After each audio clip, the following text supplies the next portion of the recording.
Siema, witajcie na następnej wyprawie. Znajdujemy się w Muzeum Moltke. Za nami słynna muchołapka, czyli można powiedzieć, że jedno z największych tajemnic Hitlera. Z nami włodarz całego tego obiektu, czyli pan Krzysztof Szpakowski. Serdecznie witamy. I to właśnie on nas poprowadzi po tym wszystkim, dlatego wiedza i to wszystko, co wam przekażemy, będzie z pierwszej ręki i pokażemy również rzeczy, które normalny turysta nie może zobaczyć. Więc zapraszamy was serdecznie do środka. Zapraszam. Ta pozornie nieistotna betonowa konstrukcja do dziś dnia jest jedną z największych drugowojennych zagadek i przedmiotem niekończącego się sporu pomiędzy badaczami co do jej przeznaczenia. Muchołapka, bo taką nosi nazwę, stoi w Ludwikowicach Kłodzkich na terenie Muzeum Moltke, natomiast przed II wojną światową obszar ten zajmowała jedna z największych i najnowocześniejszych kopalni w Europie. W czasie II wojny światowej hitlerowcy przejęli ten teren i przekształcili go na tajną fabrykę zbrojeniową, która powstała zaraz obok słynnego kompleksu Riese. Spekuluje się, że posiadając nowoczesne zaplecze i zapas ogromnej mocy z pobliskiej elektrowni, mogli rozpocząć w podziemnych sztolniach badania nad tak zwaną Wunderwaffe, czyli cudowną bronią Hitlera mającą odmienić losy wojny. Czy więc do dziś dnia finalnie niezbadana słynna muchołapka była elementem badań nad antygrawitacyjnym Digloke czy innym latającym dyskiem, a może rozwiązanie jest po prostu prostsze i muchołapka to podstawa chłodni kominowej albo inny element infrastruktury fabryki. Przekonamy się w dzisiejszym odcinku. Najbardziej charakterystyczny punkt tego miejsca, muchołapka, czyli Stonehenge Hitlera, czyli takie najbardziej popularne naukowe stwierdzenie, to że to była podstawa chłodni, ale czy na pewno tak było? Moim zdaniem na pewno nie. Chociażby dlatego, że tutaj już na ulicy Fabrycznej, jak widać na tej starej Rycinie, są 3 chłodnie, które w zupełności zaspokajały potrzeby. To trzeba podkreślić, że to było całe miasto przemysłowe. To nie były las i dwa obiekty, to było ogromne miasto przemysłowe. Na to nie można patrzeć jako na oddzielne obiekty. To jest jedna wielka infrastruktura, jedna wielka budowa, która jest połączona ze sobą, jak jeden organizm. Czym to mogło być? Czym to mogło być? Nie mam odwagi na tyle, żeby powiedzieć, czy to miała być olbrzymia cewka, czy to jakieś... Nie potrafię uzasadnić, tak? Wiem, że nie było chłodno. Podejdźmy do tego chwilę. Cały ten obiekt został wybudowany z otworami przygotowanymi do wysadzenia. Od razu zakładali, że to trzeba będzie wysadzać jakby już dokładnie. Tu jest zbrojenie. No. To jest 16 ten? Zbrojenia to widać tutaj, zobaczcie, bo tutaj... O kurde! To jest z 18 pręd? 16? 25 na pewno. Tak? Tak. Czyli Grubo. też trzeba zakładać, że to musiało mieć udźwig jakichś gigantycznych ilości ton nad tym, czyli... Tak. Ale z drugiej strony sama ta kretyńska nazwa muchołapka, bo próbowałem z tym walczyć, nie da się. Po To chyba prostu. ruskie ukuli, tak? Nie, muchołapka i naszej pajęczyna. Według relacji, tam u góry są kotwy takie, bo wchodziliśmy i nad tym była sieć lin przypominająca pajęczynę z urządzeniem wiszącym na środku. Można spekulować, dlatego mówię, ja nie mam odwagi, żeby tutaj się Nie, zdajemy sobie wychylać. sprawę, bo nie ma nigdzie potwierdzone na 100% czym to było, ale może mógłby pan powiedzieć naszym widzom... Jest kilka relacji, które są istotne. Właśnie o to jedno to, chcieliśmy co usłyszeć. pokazałem z tymi otworami, właściwie tymi prefabrykatami, które były z otworami wkładane, po to, żeby to zneutralizować. Drugie, że była ta sieć lin nad tym i coś wisiało, stąd nazwa po wojnie muchołapka. Pajęczyna można by inaczej, tak? Trzecie, wielkość tego jest tak olbrzymia, że nigdy tu nie była potrzebna aż taka chłodnia, tym bardziej, że były 3, które funkcjonowały i widać je na Rycinach. I teraz się przebija właśnie Rycina miasta, ogromnego miasta przemysłowego. I teraz też trzeba nawiązać do Riese, niedaleko Riese, które potrzebowało ogromnych zasobów energii, które znajdowały się tutaj. To wszystko było na miejscu, więc rzeczywiście tu można uruchomić wyobraźnię do tej muchołapki z Hitlera, że rzeczywiście mogło być to wszystko, że lądowisko Digloke, nie wiem, lądowisko V1. Nieoceniony Jan Latański, który pracował tu od pierwszego dnia wojny. On budował pierwszy obóz. Wszędzie poruszał się, wszędzie jeździł, bo był, tak jak mówię, tym już takim był techniczny, bo od początku, a więc już wiedział gdzie, co i jak.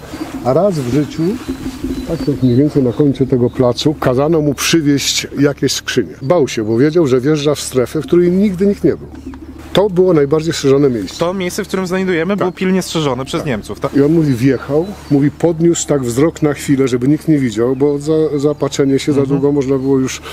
Ja mówię, co widziałeś? On mówi, Krzysiu, były izolatory, na tym jakieś kable i na to się lała woda. Ja mówię, ale to się kłóci. No jak prąd, I woda gdzie? izolatory i woda, no przez zwarcie, mówi, nie rozumiem. Czerwone izolatory wielkości człowieka i ta woda spływająca po tych izolatorach, chłodząca coś. To jest jedyna, jaką znam, a uwierzcie mi, że no, próbowałem dotrzeć do wszystkich, relacja człowieka, który widział to w czasie wojny. Niewiele wiemy, a to co wiemy powoduje często tajemnice, domysły i tak dalej. I Muchołapka też przyciąga ludzi, którzy te tajemnice lubią sekrety. Ale czym był ten dzwon? Pojazd, który przemieszczał się w czasie.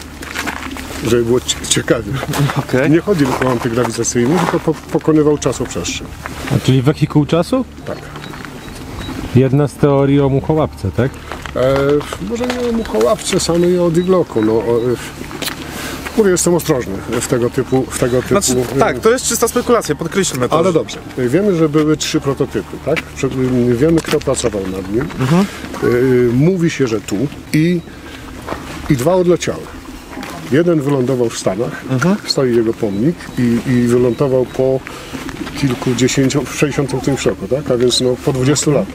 A więc to jest dowód na to przemieszczanie się z czasem. Okay. Kolejna rzecz, w 20 roku dzwoni do mnie człowiek, który przedstawia mi się jako dziennikarz, pracujący w Anglii i mówi, panie Krzyśku, czy pan wie, że wylądował drugi dzwon? Ja mówię, no tak, a mówię wprost, nie? Więc ja mówię, no nie słyszałem. Gdzie? W Brazylii. Okej. Mogę do pana przyjechać? Tak, oczywiście. No to umówiliśmy się, więcej nie rozmawiam.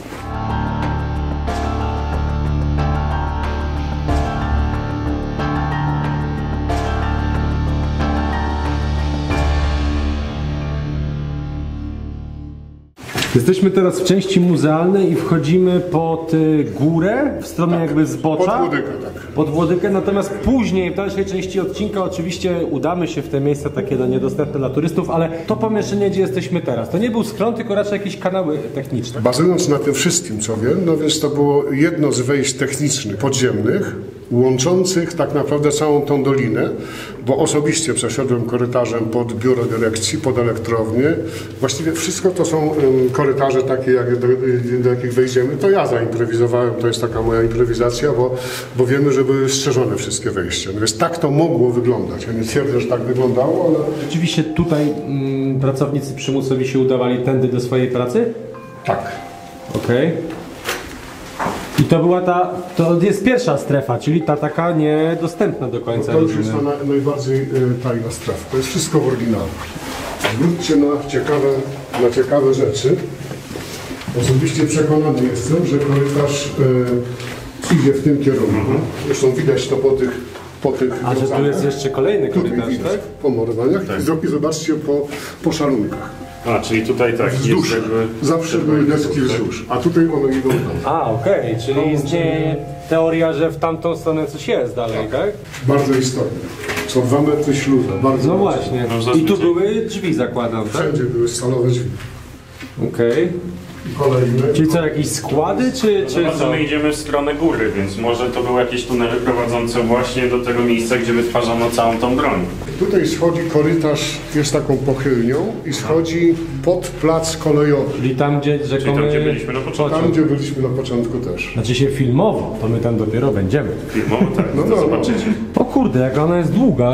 I tutaj zobaczcie, po lewej stronie widać takie półki betonowe. W nich szły kable. Tak, zakładamy, że w nich właśnie szły kable. No bo co, bo jeżeli rzeczywiście to było, obok była tak ogromna elektrownia, no to rzeczywiście przesył tego prądu musiał iść dużą średnicą tego kabla, więc... Doświadczony, te kable są tutaj. Ja znalazłem kabel. A, jest gdzieś? A tu są. Kilka takich kabli. Okej, Tak jest, 3 żyły te, nie? wstawiłem. Tak, zobacz Kuba, że to wszystko się łączy.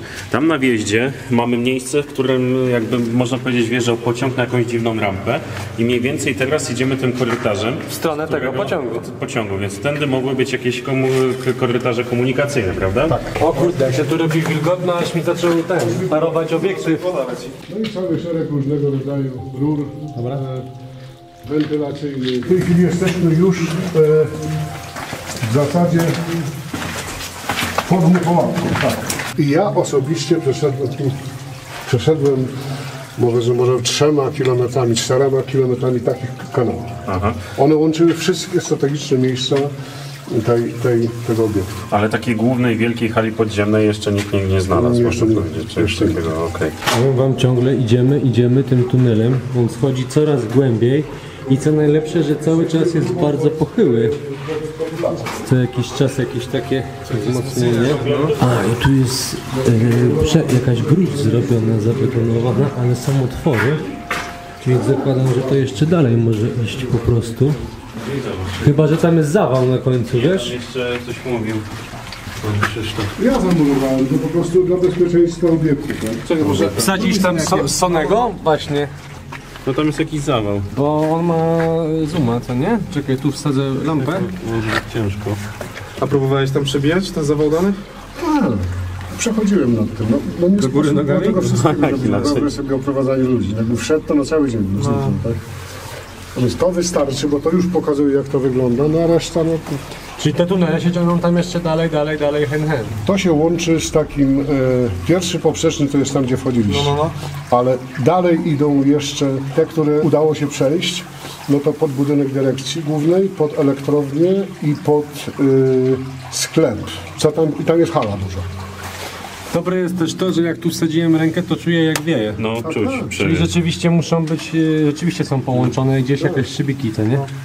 Dobrze, to teraz trzeba tą całą górę pokonać z powrotem. Słuchajcie, wychodzimy z tuneli, ale to nie koniec dzisiejszej przygody, ponieważ teraz udamy się do lasu, gdzie są kolejne pozostałości oraz oczywiście w to miejsce takie nie do końca poznane, zbadane, miejsce, gdzie prawdopodobnie wjeżdżał pociąg. Pociąg, który wjeżdżał pod górę Łodygę.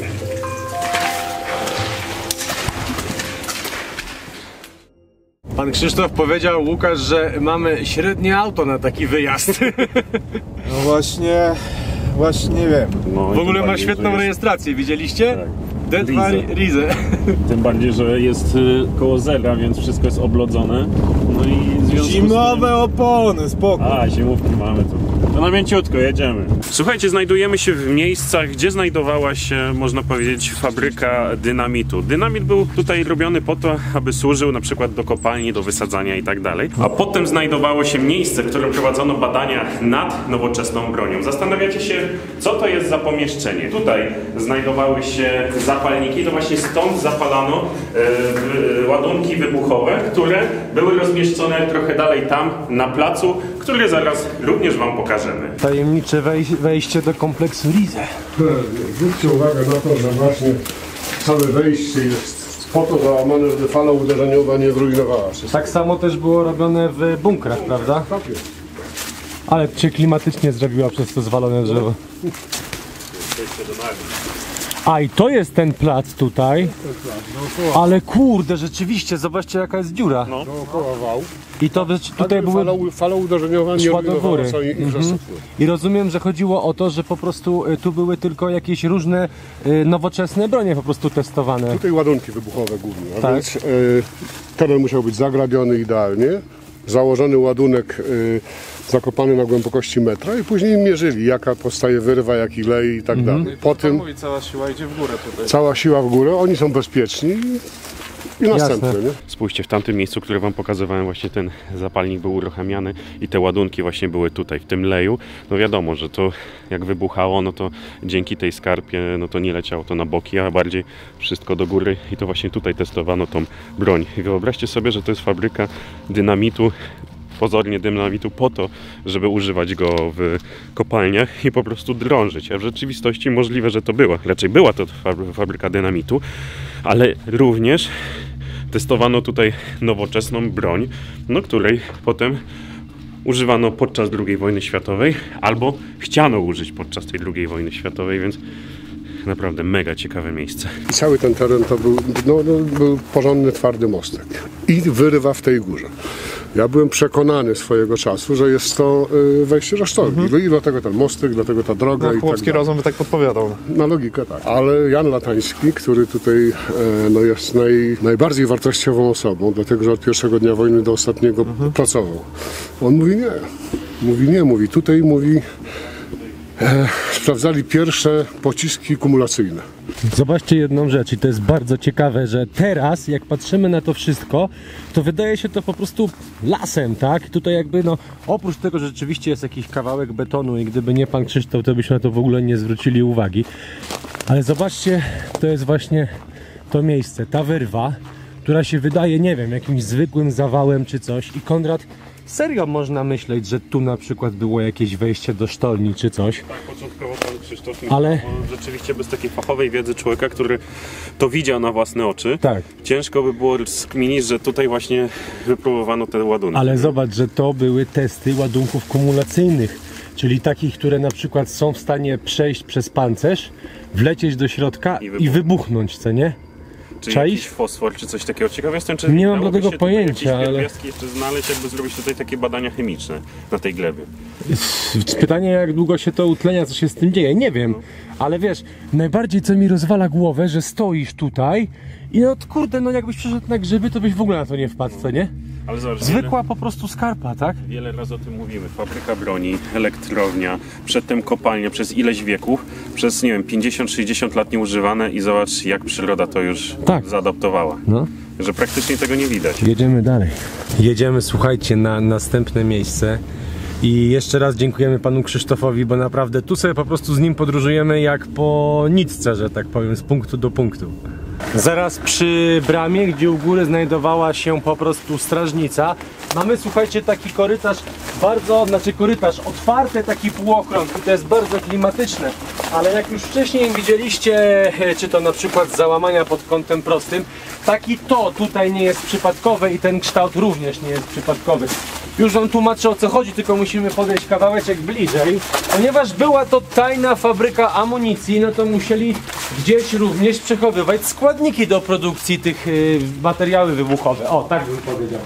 I słuchajcie, jeżeli były jakieś materiały bardzo niebezpieczne, które naprawdę mogły w każdej chwili wybuchnąć, to właśnie składowano je tutaj. Zobaczcie, nad nami mamy mnóstwo ziemi. Cała ta krypta, ten tunel, ten kawałeczek, tak to nazwę, ma też kształt takiego półkola, ale załamanego oraz mamy dojazd tylko z tej strony, który jest półokrągły, bo w momencie jakiej niekontrolowanej eksplozji, to cała ta siła uderzeniowa po prostu była hamowana przez tą konstrukcję. Prosta rzecz, wykorzystanie terenu. Kolejne zabudowania i tak naprawdę jak mielibyśmy się, że przy każdym... Aha, czyli się zatrzymuje. Kolejne miejsce, słuchajcie, oficjalna część fabryki, gdzie pracowali więźniowie.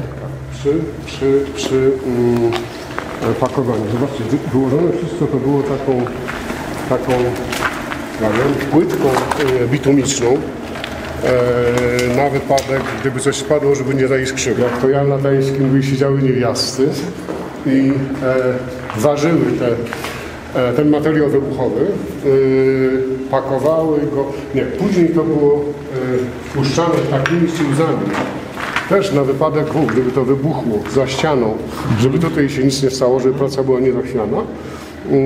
Wpuszczali to tam szło do prasy automatycznej.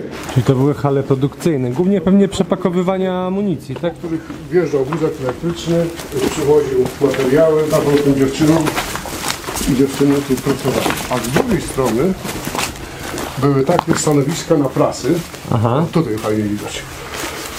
To jest to, co mówiłem, że ten materiał wpadał, tu były bardzo mocne śluzy metalowe i tak dalej, także tam też widać, jak to wyglądało. To takie zrzutnie jakby, no. Zrzutnie, ale także gdyby nastąpił wybuch, to tam się nie działo nic. Natomiast tu, to jest charakterystyczne, jest takie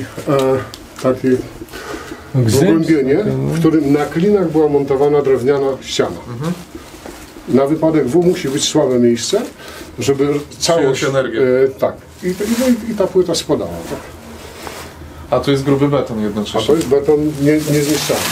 Dotarliśmy do jednej z studzienek i teraz to jakby to były kanały połączone z dołem, tam gdzie Muchołapka. Cała ta góra połączona ze sobą, te budynki i z dołem też. Okej. Bo my teraz jakby tak naprawdę pod nami są te tunele, w których chodziliśmy na początku odcinka. Tak. A jeszcze tak zapytam, jak to była fabryka właśnie broni, czyli głównie dynamitu, ale też tak jak mówimy ciągle, że tutaj no, testowano nowoczesną broń i gdzieś tam na tym właśnie drugim piętrze była ta druga fabryka. I w którym ona miejscu miała miejsce? Jakby tak, gdzie ona się znajdowała? Nie jestem w stanie powiedzmy, w 100% powiedzieć. Jedno z miejsc, gdzie pociąg wjeżdżał, pokażę. Okej. Natomiast były inne wejścia jeszcze. Z zeznań pana Jana Latańskiego, który często pojawia się tutaj w naszych historiach z tego względu, że był więźniem jednego z obozów pracy, był operatorem wózka elektrycznego. Po rozmowach właśnie Krzysztofa z panem Janem zdradził informację, że właśnie za moimi plecami pewnego dnia dowiózł tutaj wapno. No i spekulowano, że najprawdopodobniej był to grób zbiorowy z obozu żydowskiego. I w późniejszym czasie rzeczywiście doszło do ekshumacji, no i odkryto tutaj groby zbiorowe. Dużo jest domysłów, ale dużo domysłów, jak się zna kontekst historyczny, to jest takie, które mają sens i rzeczywiście trzeba zakładać, że mają prawdę. Ciekawe, czy Niemcy mają jeszcze jakieś dokumenty, czy to już raczej wszystko z dymem poszło? Mają na pewno odnośnie samej kopalni i tego, co się działo, dlatego że głośno było o tym, że Australijczycy chcą tą kopalnię reaktywować. A więc robili to, szukali ziemi i tak dalej, i tak dalej. Dogadywali się już w zasadzie planowali całą infrastrukturę kopalnianą. I wpadli na pomysł, żeby pojechać do Niemiec i poszukać dokumentów. Jak zobaczyli te dokumenty, to przyjechali i zrezygnowali w ogóle z kopalni.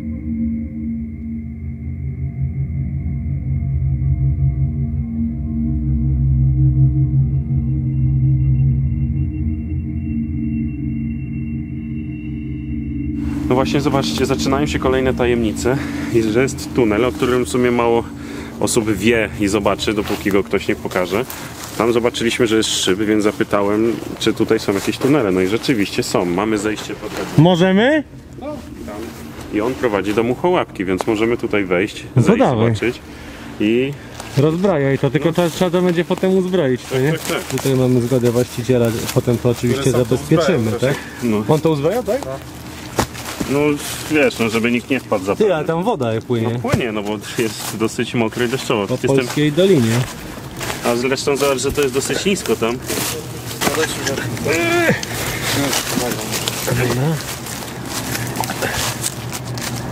Ale jak tam szoruje ta woda, słychać, co? Słychać.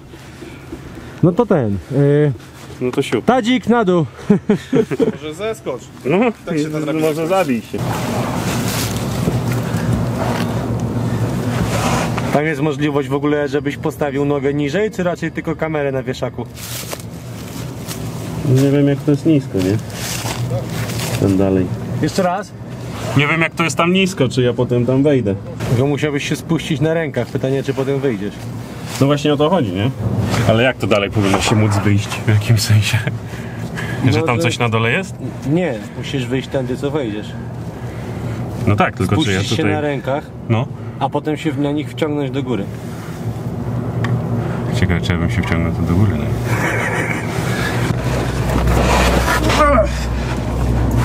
Dosiągnąłeś do ziemi? Tak. Dobra, to opuszczę ci kamerę, czekaj. O panie! Dosięgniesz? Jak tu głęboko później. Dalej to... Kamerę bierz! Nie dosięgnę. O! Teraz to może dosięgnę. Nie złap za baterię, za lampę złap. Masz? Mam. Puszczam. Dzięki. Czekaj, nie będę się teraz ruszał, dopóki nie ten... Spójrzcie. W ogóle saniaczkiem może... I mokry but.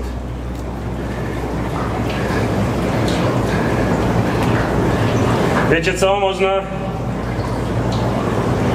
Nie wiem, czy ryzykować.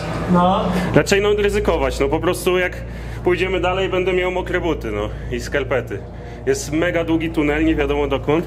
No. I mega długi tunel w drugą stronę, gdzie jest po środku przejście, takie cegły i dalej już można iść na sucho. Więc ja bym wybrał się w tą stronę. Załóż na szyję opaskę, no. bo on jest cenniejszy ode mnie. A nie masz jakiś portfela w kieszeni czy coś? Mam wszystko w kieszeni. Wziąć to od ciebie? Teraz to już. Jeszcze raz. Wiesz jaki jest problem? No. Pan Krzysztof zamurował te wejście. Słyszycie ten szum? To woda, ponieważ dzisiaj są roztopy. Jest na plusie, wczoraj jeszcze było na minusie. I spójrzcie na to. No muszę tam przejść, a jak ja tam przejdę, to się cały zmoczę. No. Czego się nie robi, żeby odkryć tajemnicę i historię. No i już wszystko mokre, ale jestem coraz bliżej celu. Powiem wam, że lubię takie tunele. Jeszcze muszę wyjąć jedno, żeby widzieć przed siebie, bo teraz to naprawdę jest niebezpiecznie. Bo no odkrywam tutaj coś. A druga sprawa, co mówi pan Krzysztof, że lepiej na poziom -2 nie schodzić, bo podobno było takie promieniowanie, że no w latach 50. ta najbardziej sławna, sprawna młodzież, która jeszcze mogła zejść, ponieważ odpompowano taką wodę, po prostu no zmarła na chorobę popromienną. To niemniej jednak to jest jakby taki kanał wentylacyjny. Widać, że tutaj po bokach były jakieś, no jak to się mówi, jakieś wieszaki, nie wiem, zapewne na jakieś okablowanie. A ja już kończę gadać, żebyście nie widzieli tylko mnie, ponieważ robi się tam coraz głośniej, jestem ciekaw, co to jest. Czuję się jak w jakichś kanałach powstańczych, jeden z naszych pierwszych filmów, jak pod Starym Miastem chodziliśmy, to mniej więcej też się tak tutaj czuję.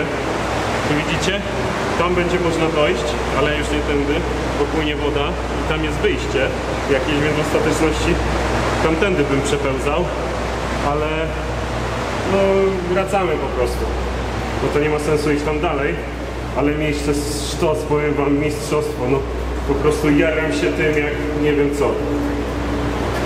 No i najlepiej tu by było przyjechać, jak jest jakaś pora sucha, aby się przejść w jedną i w drugą stronę, tak jak pan Krzysztof mówił, idąc w tą stronę, w którą teraz idę, można by nawet dojść do Muchołapki, gdybym miał oczywiście kalosze albo wodery, to bez problemu byśmy mogli tam dojść.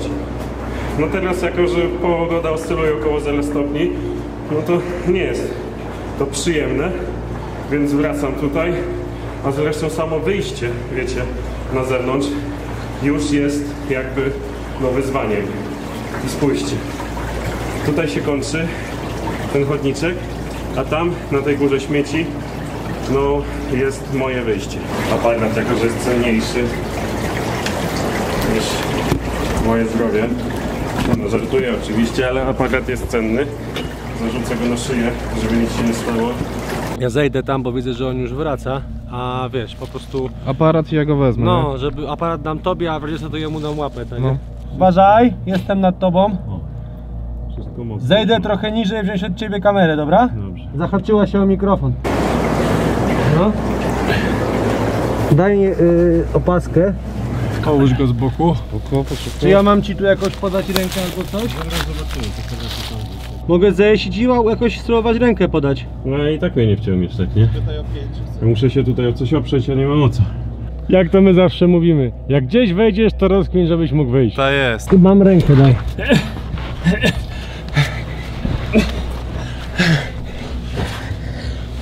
Trzymaj mocno! Uważaj na głowę. Wisisz już na nogach? Dobra. Grubo, co? No. Ile tam było? Ty tam miałeś dziurę taką, miałeś aż do tego. Wysokość była jak twoja głowa, co nie? No. A ja jestem w szczytowej formie. Doceńcie to, że grubas wchodzi po kanałach. Słuchajcie, jesteśmy teraz w tym kręgu, który był jakby najwęższy, tak? Czyli to tu właśnie można powiedzieć, że zaczynała się ta tajna strefa właśnie tej ukrytej fabryki no, amunicji, super broni, zwał jak zwał, ale w tym miejscu z relacji no, świadka i też jeszcze z maszynisty wynikało, że jakoś tu wjeżdżał pociąg, chociaż patrząc na ten przesmyk nie mógł być on na tyle szeroki. No dobra, dzisiejsze pociągi też by się tam zmieściły, no ale no tak na styk. Natomiast o co chodzi? w tym miejscu jest coś na zasadzie, nie wiem, nazwę to peronu. Ten pociąg tutaj się zatrzymywał i teraz słuchajcie, przejeżdżał dalej. Teraz tam jest droga, ale przejeżdżał dalej w tamtą stronę i tam właśnie podobno są tunele. Znaczy nie podobno, tylko są tunele, bo je odkryto, które prowadziły w sumie nie wiadomo dokąd. Pod Włodykę, pod górę. A gdzie dalej? Może właśnie do tych składowisk albo tych hal produkcyjnych tej broni. Nie dynamitu, tylko tej broni, którą III Rzesza tak naprawdę chciała wygrać wojnę. Zasypane jest też, oczywiście, bo tak naprawdę to te tory szły, no tak jak tutaj jest w najniższym miejscu i tu wchodziły 2 tunele. A, czyli tu są tunele gdzieś zasypane, tak? Próbowaliście je odkopywać? Popływałem ze strażą pożarną. Przez 2 dni wodę nie zeszło nawet centymetr. Na pewno jest to powiązane z tymi tajnymi fabrykami podziemnymi. To tu mam relację, że ten Niemiec przyjeżdżał, stawiał pociąg, brali go w samochód i nie wiedział, co się dzieje. Po 2 dniach przyjeżdżał, wsiadał, pociąg był odwrócony, oplandekowany. I po prostu miał nim wyjechać. Miejsce to samo potwierdza Jan Latański. Często się powołuje, bo on jest najbardziej wiarygodnym świadkiem. Też mówi, że z jego informacji w tym miejscu gdzieś tu wjeżdżał. To jest jedyne miejsce, gdzie mógł wjechać. No i to nawet wygląda logicznie, prawda? Znaczy ja byłem tam. Byłem, te szczelnie są zamurowane, tylko że jest taka olbrzymia ilość wody, że jest nie do odpompowania.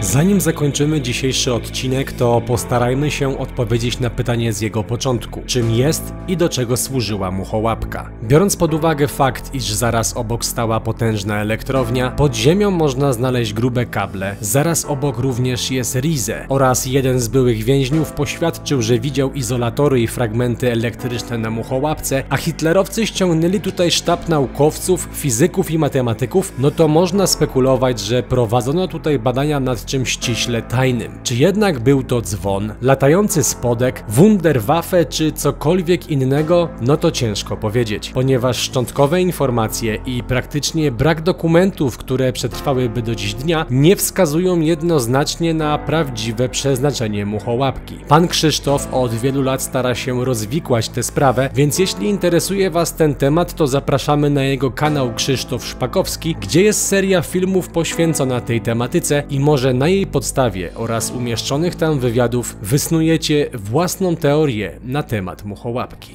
I tutaj kończy się nasza wyprawa po muchołapce, jednej z największych tajemnic Hitlera. Tutaj bardzo chcielibyśmy podziękować Krzyśkowi, bo w międzyczasie przeszliśmy na ty. Bardzo Ci dziękujemy. Dziękujemy bardzo. Dajcie znać, co sądzicie o tym materiale i co sądzicie o tych wszystkich tajemnicach, które dzisiaj Wam opowiedzieliśmy. Również Krzysiek ma swój kanał, więc serdecznie zapraszamy na ten kanał, bo jest tam w paru odcinkach wyjaśnione wszystko, co było na tym, a do tego jeszcze będą rozmowy z ludźmi, którzy to widzieli na własne oczy, co tutaj się działo podczas wojny. Dziękujemy ludziom, patronom naszym, którzy tutaj się wyświetlają. Zachęcamy do tego, abyście nas oglądali. No i co? Do zobaczenia na następnej wyprawie! Prawie nigdy się nie udaje, żeby się synchronizować.